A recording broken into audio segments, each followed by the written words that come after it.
Hey, housewives, welcome back. Hey, we are excited to be here. Another week, another podcast, and we are very excited for this topic.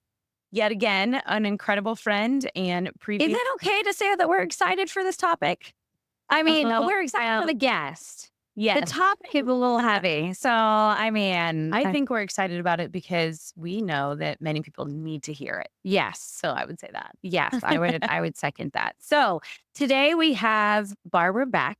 She is a lifelong Kansas City resident who attended Shawnee Mission Schools. She received her undergraduate degree in management and human relations from Mid America Nazarene University. In 2000, she earned her master's degree from Friends University in marriage and family therapy. And then later, she earned her master level addiction counselor license. Barb's work experience includes working for agencies for over 20 years. As a corrections therapist, she conducted groups for parole office offenders reintegrating into society from state prison. Barb was also the clinical director for a residential treatment recovery program and a family therapist for an eating disorder partial hospitalization program. She built a private practice serving women healing from narcissistic abuse and those suffering emotional abuse in 2020. She has a successful practice in Leawood, Kansas, and provides psychoeducational support groups for cycle breakers healing from psychological abuse. Barb conducts training, webinars, and podcasts on all subjects related to narcissistic abuse. That was a So mouthful. Good it was job. well, thanks, but I had to say all that because her experience, Yeah. your years in this, Barb, I couldn't cut you short on that. So It all pays off. Everything you do, you use later. yeah, isn't God's funny that way, isn't he? Yes.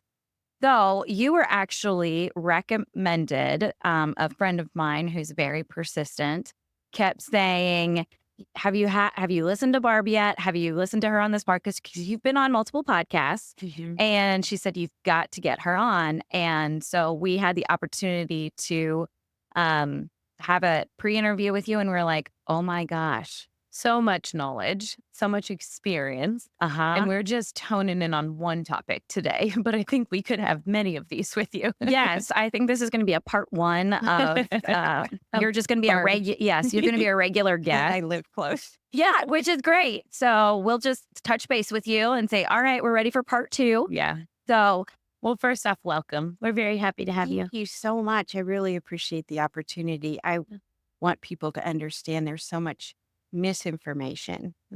Absolutely. Yes, yes. So let's talk about. Well, let's start there. Some misinformation, like the common myths that. The common myth, the biggest one, I think, is someone gets mad at someone they know, usually a partner. You're a narcissist. Well, we all have narcissistic traits, everybody. When they are more than average, out of whack, it creates a lot of problems in relationships. So, narcissism is on a spectrum. And so, at the top is something called the dark triad. It's a mixture of psychopathology, sociopath, and malignant narcissists. And fortunately, there's not very many people like that. There's 14 types, 11 subtypes. It goes to moderate, vulnerable, overt, covert, communal, just so much. So we're going to just kind of focus today kind of in the mid range. Although I want to say the vulnerable and covert type can be very sneaky to figure out because they're a victim. They want you to feel sorry for them. And they present as very empathetic. But when you boil it down, it's really all about them. And so they can even cry and, whine and complain. But behind it all, they can be very passive aggressive, make really nasty jabs at you when you're out in public or with friends. And it's very hurtful. Oh my goodness.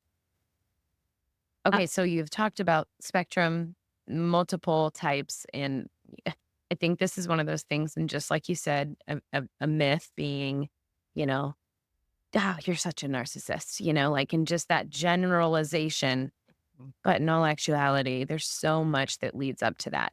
So your experience having been in counseling, and therapy for so long, what made you go into this specifically? If we could talk about that. Absolutely. It's a really good question. So life experience is our best teacher. And that's what happened to me. My father was very narcissistic. And I want to say, I talk about the traits. I don't like to label people. I also don't like to talk about narcissistic personality disorder because it's rare, more rare than people realize. So all that to say, I had bad experiences with my father. They were painful.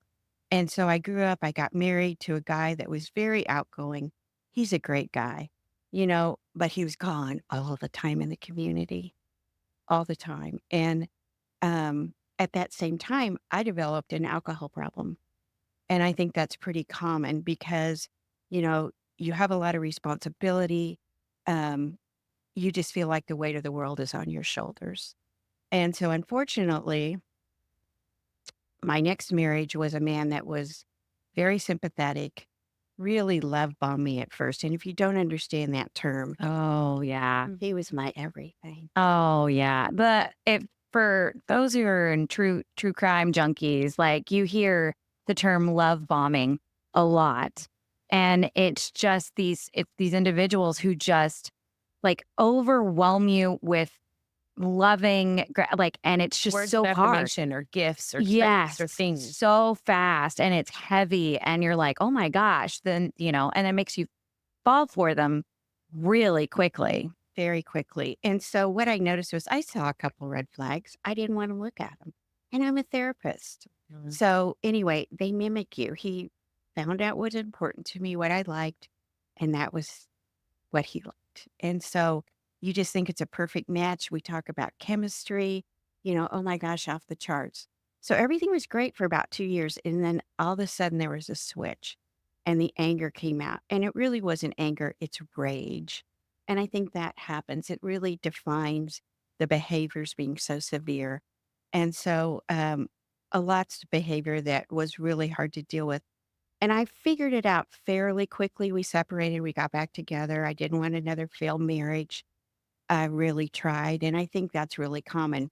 People with narcissistic traits, male or female, and I usually do talk about male being the narcissistic trait person because it's more common. And so, all that to say, we just think we can make it better. And so we stay, we're loyal to a fault. They pick people that are empathetic, that have the qualities they don't have. Yeah. Yeah. And so they play off that. It makes them look good. Mhm. We're the ones that remember birthdays and do special things and take casseroles to the neighbors, and they take credit for it. You're right. Mm. Yeah. They maximize your gifts. Yeah. Ain't Exactly. that the truth? Okay. So so you said it's more likely for men, Mhm. but women can still be narcissistic as well. And I just did a training on that. And I think it's so interesting. There is a difference. Women typically spend more time with the children. Mhm. And so typically there's a different level of damage done. So a lot of times they are victimized. I'm the victim. You've got to wait on me hand and foot. Or they're jealous of you, which doesn't make sense. Or Jealous of the children or jealous of the spouse? jealous usually of the children, and it's usually a female.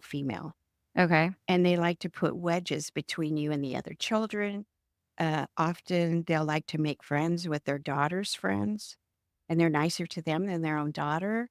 But the underlying for both moms and dads is they have the inability to put the child's needs ahead of their own. They can Mhm. fawn it Mhm. and they can look good in public. But when you get home, you're living with a different person. Those intimate relationships are so hard. Superficial ones, they can do very well, Yeah. typically. Well, how often, if someone is like raised by a narcissist parent, how often does one of the children or all of their children like take on those tendencies themselves?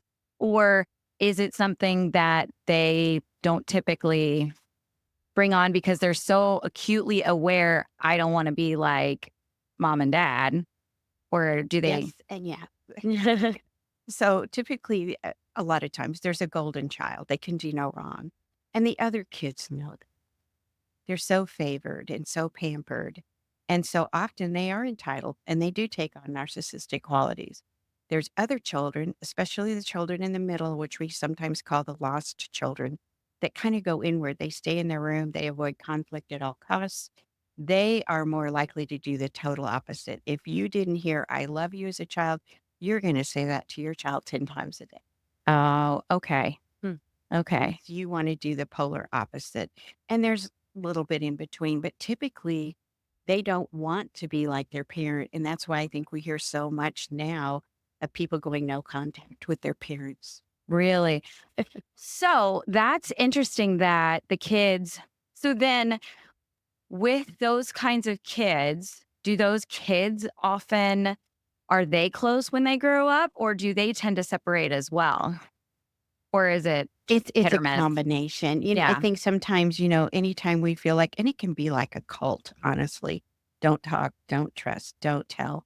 And so I think honestly, they do a lot of times join together, Okay. and they comfort each other because they don't get comfort from that parent. Right. And then also, if the parent is doing a lot of comparison, why can't you be like your brother? You're stupid. You're never going to amount to anything, and puts a wedge between them, then they're not going to be close growing up. Most Yeah. of the time, they're so avoidant and so desperately want no conflict in their life. Yeah. Okay. Well, you had said you have a story to tell. I do. With getting out of my last marriage, I figured out what was going on, but I didn't have a name for it because I didn't know that much about narcissism. We weren't taught that in school. Yeah. And so was ruling out all these other, diagnoses, I thought. So anyway, I was so frustrated and so over it.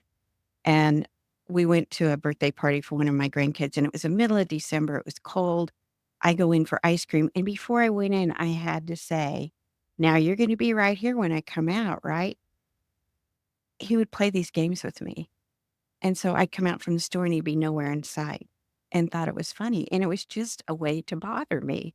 So I come out, got a pail of ice cream. It's freezing cold, nowhere in sight. So my phone's in the car.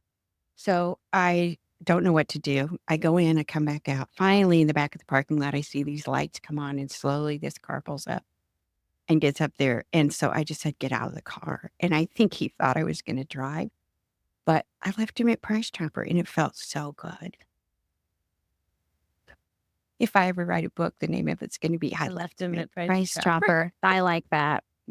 I hate to make light of it, but it is a heavy topic. And, Yeah. those feel goods don't come too often. The belly laughs. Right, right. And here with the Unlikely Housewives, we have to laugh. Yeah, we use humor to Mhm. manage a lot of emotions and heavy things, and we know when, we know when to be serious, but we also can be light. Yes, I'm in my stage of life. If I can't laugh, like what?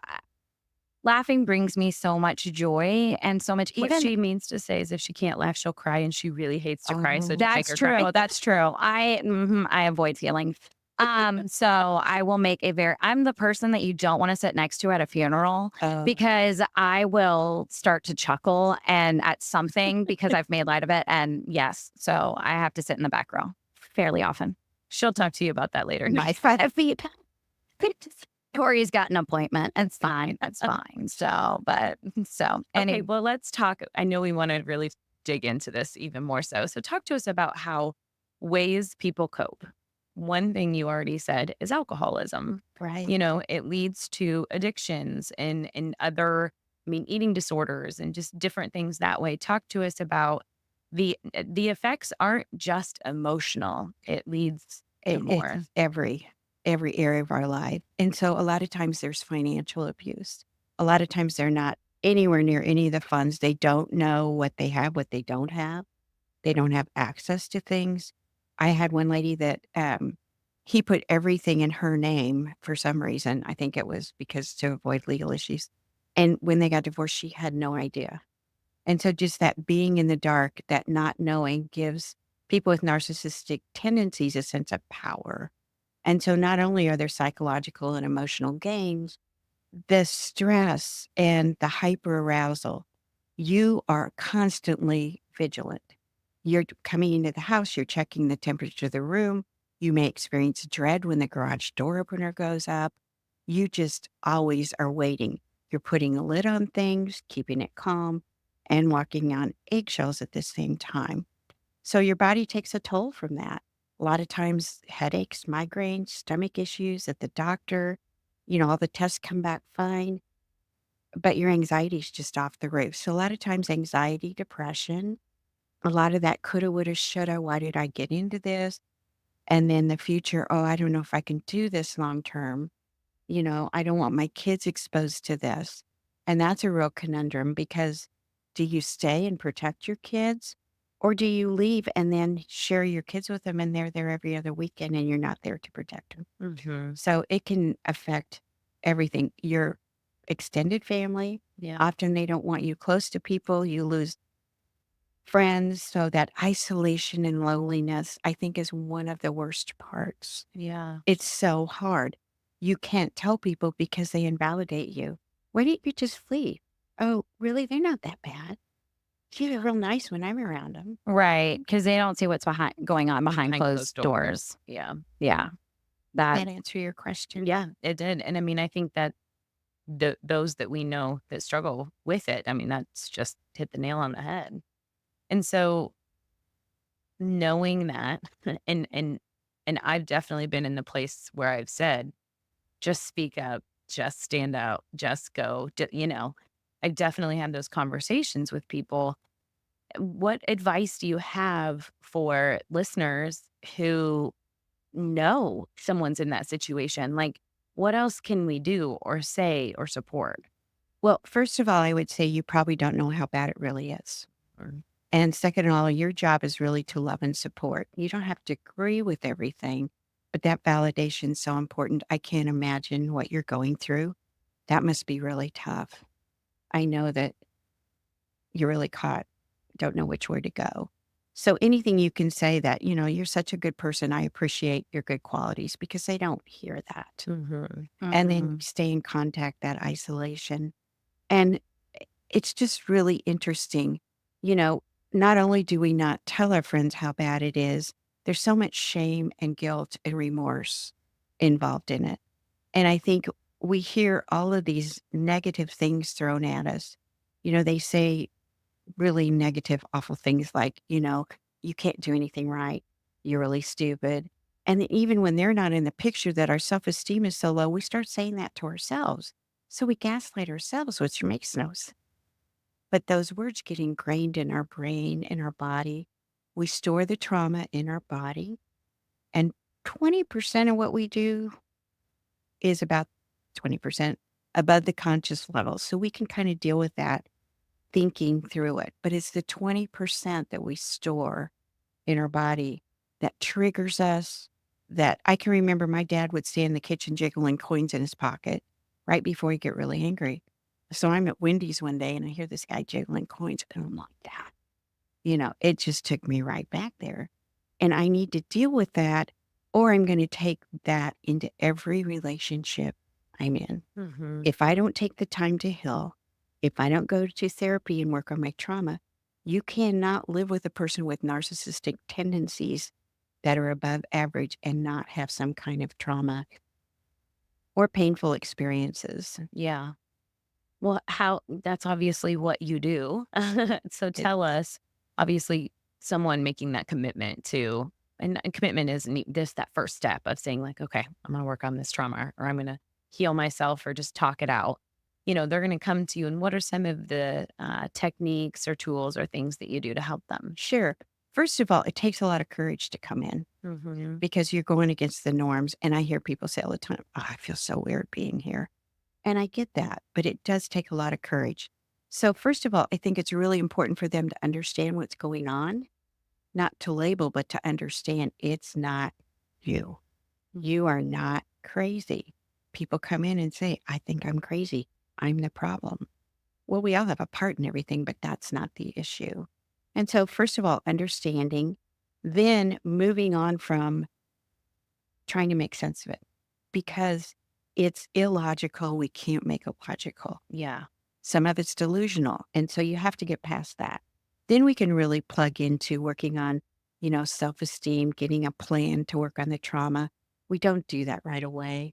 And we start out and we build from that. I do EMDR, which is eye movement Mhm. desensitization reprocessing, Mhm. and another offshoot of that called accelerated resolution therapy. And with those, we uncover the trauma. And basically, what we do in layman's terms is we take it out of the body, we take it to the street, and we put it in the trash truck and let it go away. Mhm. It really helps reduce the internal messages, the ruminating thoughts, the triggers. Yeah. And so it's like now I can see somebody jiggling coins in a pocket or hear it. And I'm like, yeah, my dad used to do that. I have really no reaction. Yeah. That's It's that total physical different. reaction And is I different. so encourage people, please don't get in another relationship until you've done the healing work because Mhm. they don't have to pay the price for what you went through. Yeah. And sometimes they listen to me. Mhm.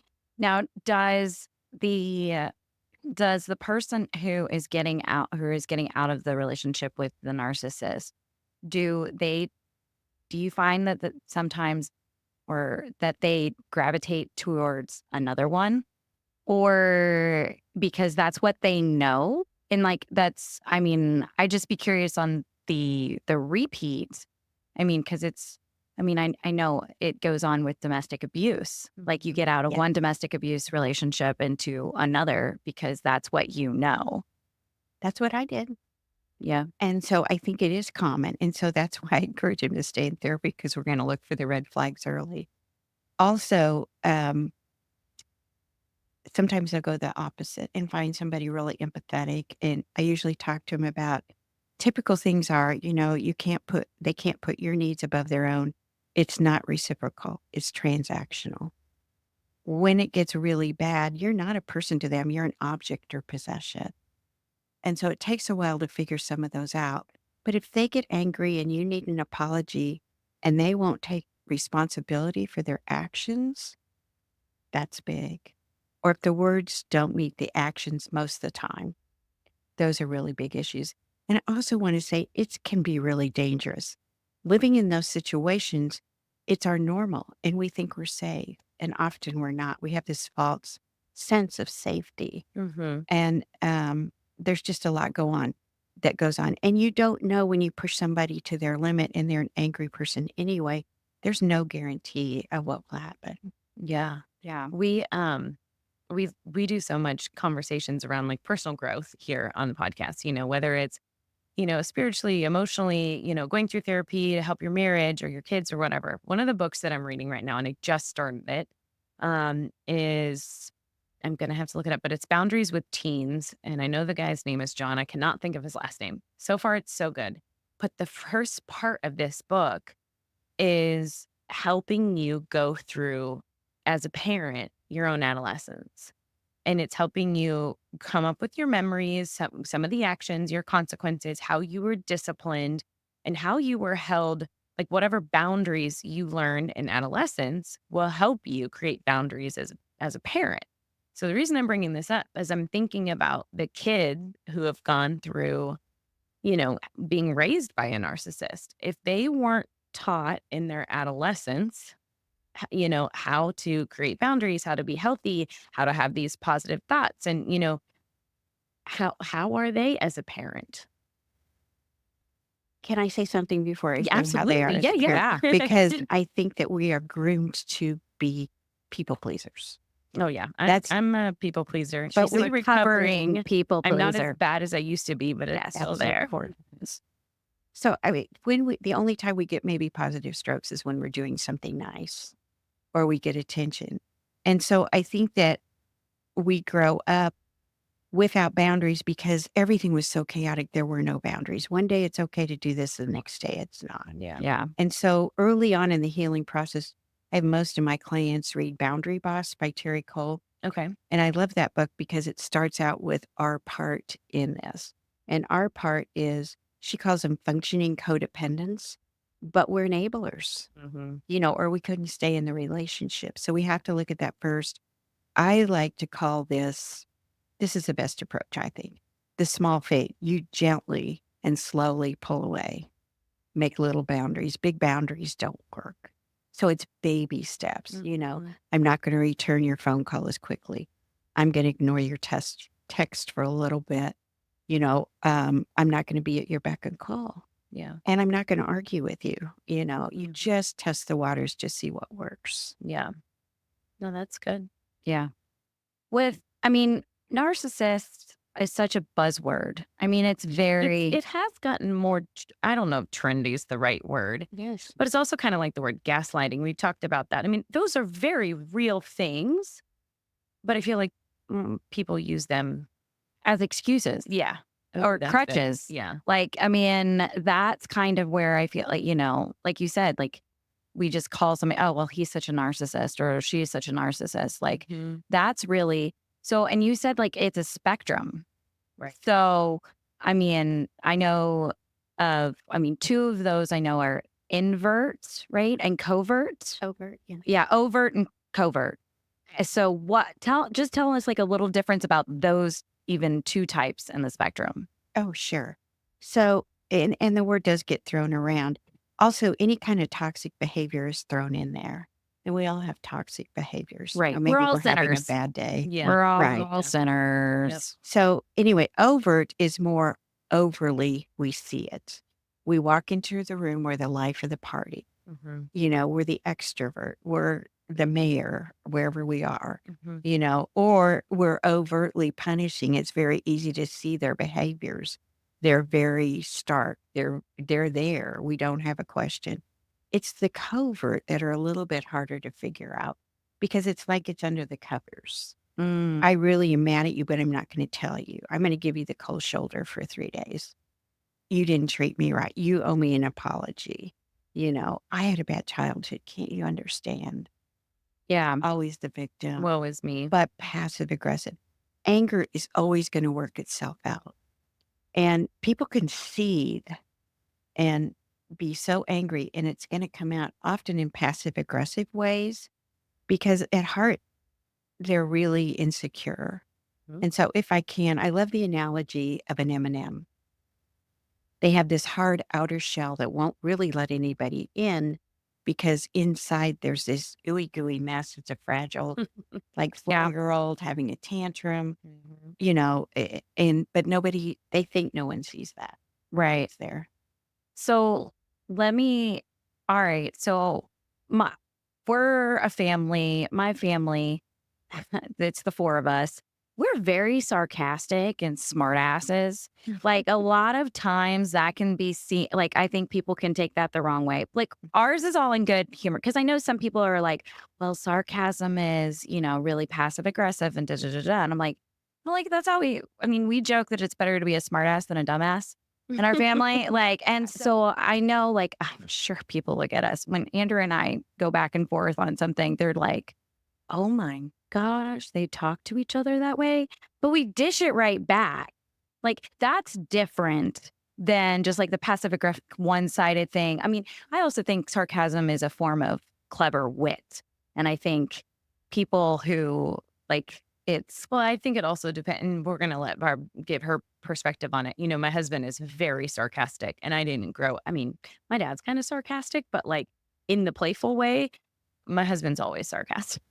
yes, And so we have grown in our marriage and we have learned, he has learned when I'm like not in the mood for it. Like I need seriousness. I need to have like deep Mhm. conversation and I need to be able to know that I'm being heard.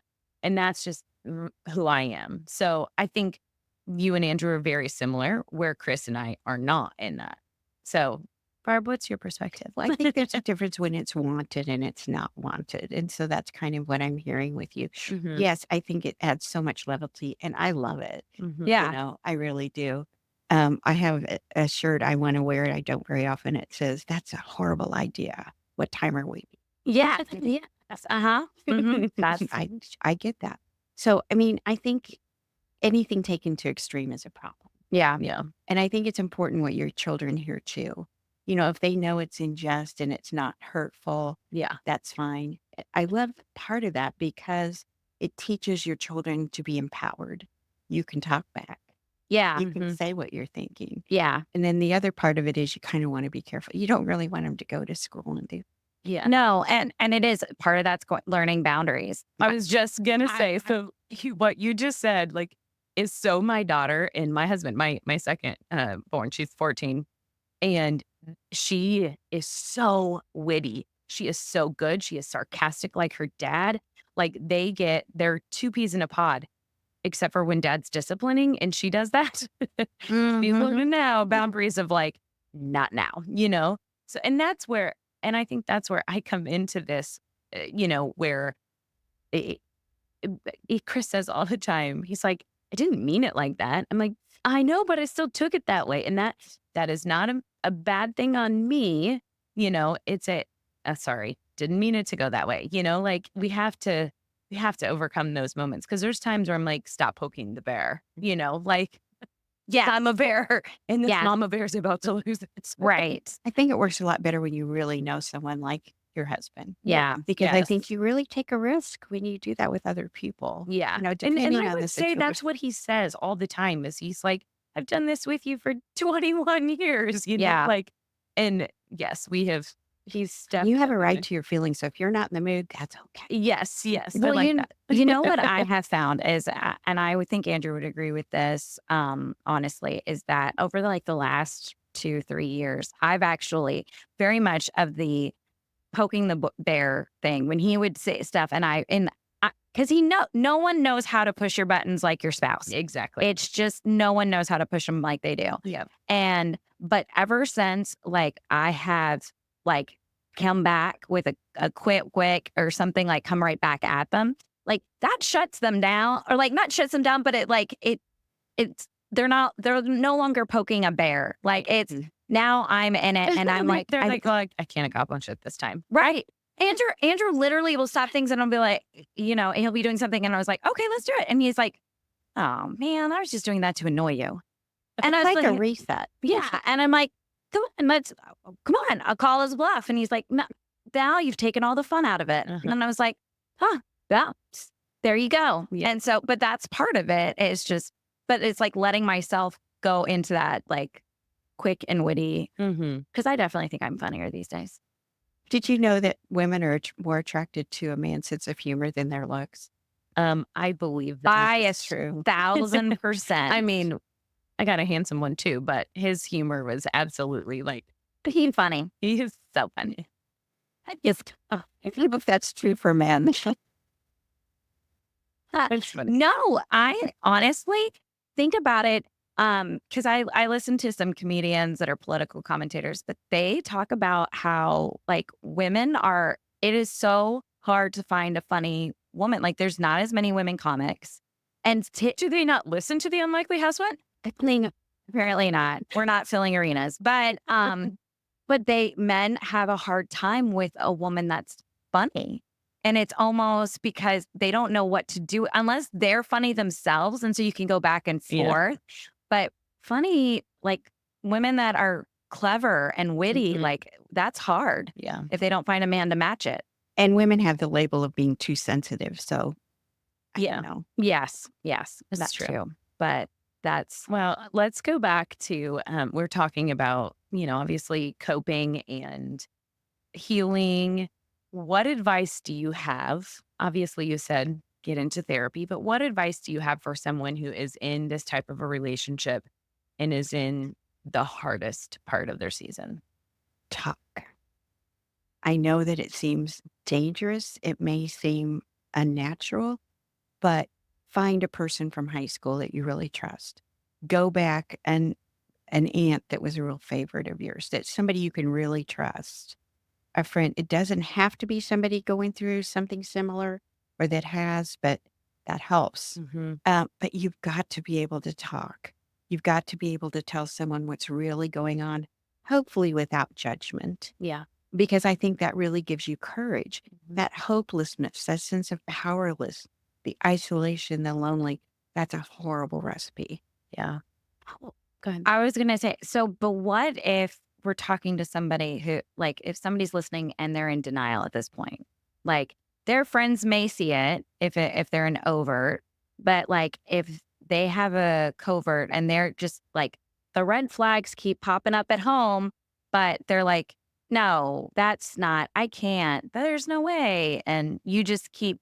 What are some questions to ask yourself about a relationship. I mean, anyone. I mean, it could be a boss. It could Yeah. be a Mhm. coworker. It could Right. be It doesn't have to be a spouse. it You doesn't could have be in a relationship and A sibling. yeah. Yeah. yeah. And then yeah, and then you can go, this is what it is. This is why I always leave this conversation feeling drained. Like, and then to identify it. So the first part of it, and I've had a few clients like that, and I will tell you that they come in and they really understand the pain and they talk about that. But then on the flip side, they want to tell me they had such a bad childhood. People really didn't understand them. I've really tried hard. I keep thinking there's something I can do. And I think that that's true. That's honestly true. But they're looking at the situation through rose colored glasses. And I honestly believe that's a survival tool, Hmm. that that's all they can look at that moment. Yeah. And so after I develop a relationship with them, I like to have them read this book. It's called The Princess Who Believed in Fairy Tales. And I read it. It seems really corny at first. It's like you're reading just about a princess, but then it gets into the meat of it and the end, the parallels you could make between what she told herself, what she did, and then how she switched and changed and left. And it's just a really great book. It really addresses how we so much want to believe in the dream. Yeah. And a lot of times when we leave relationships like that, we're so ready and we're almost relieved because the grieving started a long Long time time. ago. Yeah. Yeah. Yet there's that loss of the dream. We were going to go old together. We were going to have great Grieving the things dream. together. Hmm. And so, that they have to grieve that too. Well, and it's when they get divorced, it's the grieving of all the other friendships that the narcissist took with them because of the charm and the storytelling and all the things that they've done. And often they can't leave without a smear campaign. Even if Mhm.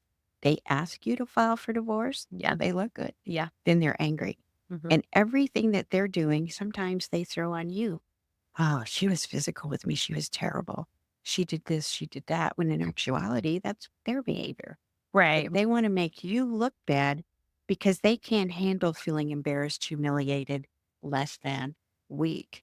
So Mhm. it has to be your problem. Also, another coping skill that really works sometimes is, yeah, you're right. I'm not sure, but I think you have a point there. Just to buy you some time, just to lower the level of reactivity. If you're ever in doubt, agree. Mm. Yeah. Pick your battles, Exactly. right? Pick your battles. Okay, so something that you're touched on, and we've discussed with another guest also, is the difference between empathy and compassion.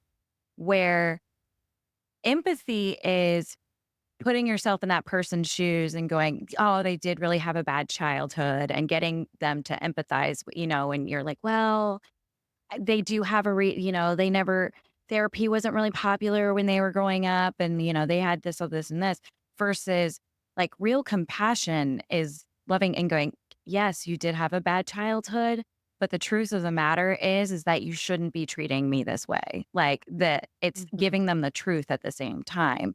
And a lot of times, people or the media likes to shame us for using, like, they're using our empathy and compassion against us. Like, that's what they're very much doing because they are claiming to be the victim, and this is Mhm. bad. Like, you should feel bad. This is a problem. But I just wanted to highlight that again because since I've heard that from that previous guest of ours, Yeah. I just was like, oh my Yeah. It gosh, was a big eye opener a for big sure. eye opener, the difference between empathy and compassion, because nobody talks about I don't think empathy, it's compassion. Let's have compassion for others and that's, Hmm. you know, but they've changed the definition of what compassion is. So, but that was something that I just had to bring out again. Yeah. So, And I also think the empathy goes into not only walking in the person's shoes, but also putting their needs ahead of yours. Sometimes the empathy says, okay, this is what they need right now. My issues are going to go on the back burner, and they can't do that. yeah, Yeah. that's true. That's a good point what that empathy does. It makes you prioritize. And there's there is a space for that. I would say that in marriage and in relationships, there is a time to put somebody else's needs in front of yours, right? Mm. You know, the first of us, or the first will be last and last will be first, as the Bible says. But it's not at your Own detriment. expense, yeah. Yeah, like it hurtful, like actual expense. So So tell us a little bit before we wrap up here. You've obviously continued, well, you were a therapist for years before turning in 2020 to focus on narcissistic abuse and everything. From all your experience and the practices that you have been through, marriage and family therapists, addiction therapists, or therapy, in all of these, the majority of correctionals. I want to say oh yeah, yeah, yep, parolees. Yeah. yep, absolutely. So you have all of these different experiences. Is your practice the same with everybody in terms of getting them to healing, or is every topic different? Every person is so individualized and their needs are. What really upsets and is a painful experience for one person won't be for another. Mhm. They may have had a person, may have had a parent with narcissistic tendencies and then married one or a partner with one. That's different than growing up in having a great childhood, Mhm. being so well meaning, open, and loving, and falling into the trap. Yeah. And, I will say too that the internet is such a bad place to meet anyone because you can be whoever you want to be on there. Mhm. And so I just think to bring that awareness that it's very dangerous. That Yeah. that is a good point. Yeah. And yeah, because you don't have to prove anything. Mhm. You can, yeah, say whoever you are or whoever you want to be. So, Right. and I do try to really individualize it. Mhm. There's a lot of similarities and then there's differences too.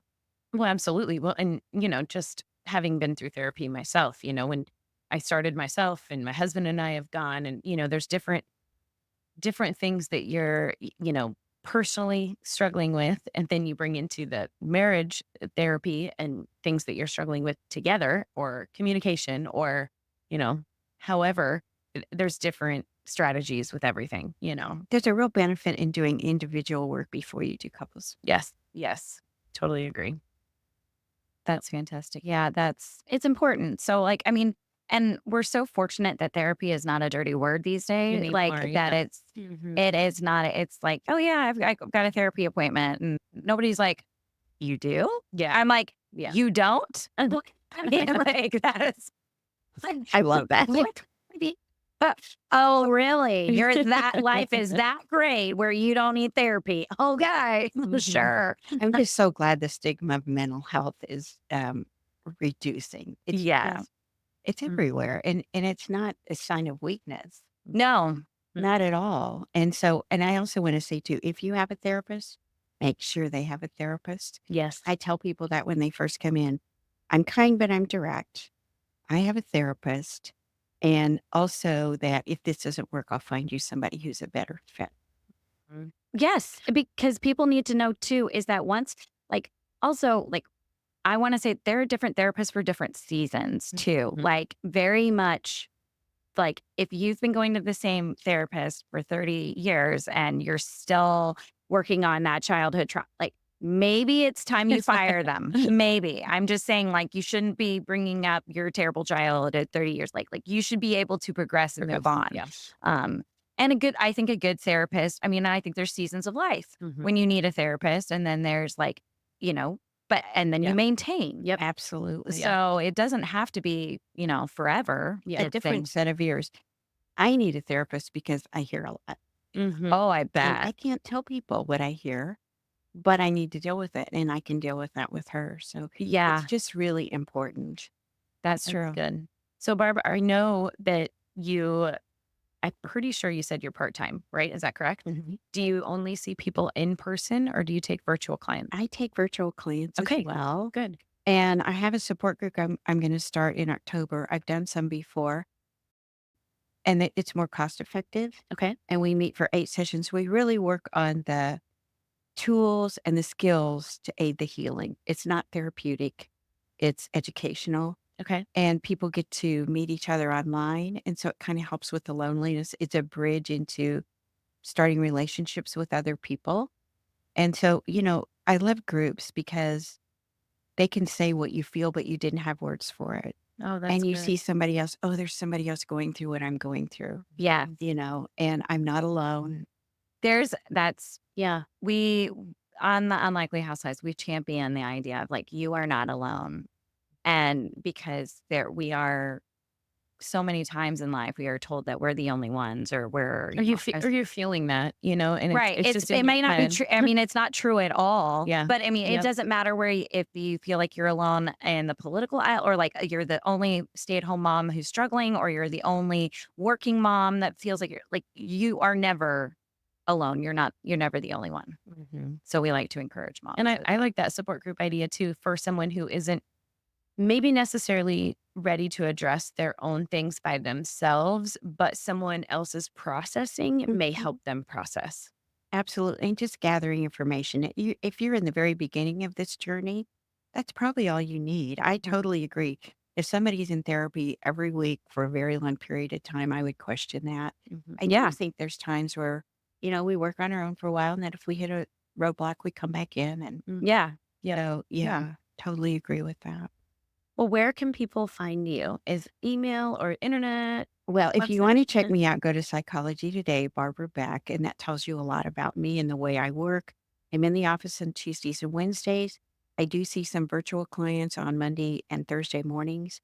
I do sometimes some intensive EMDR in untraditional hours, Mhm. especially for people that travel. So I try to be flexible. My kids are grown. I live by myself and I love what I do. Yeah. So that, and then my email is Barbara Beck therapy@gmail.com. Okay.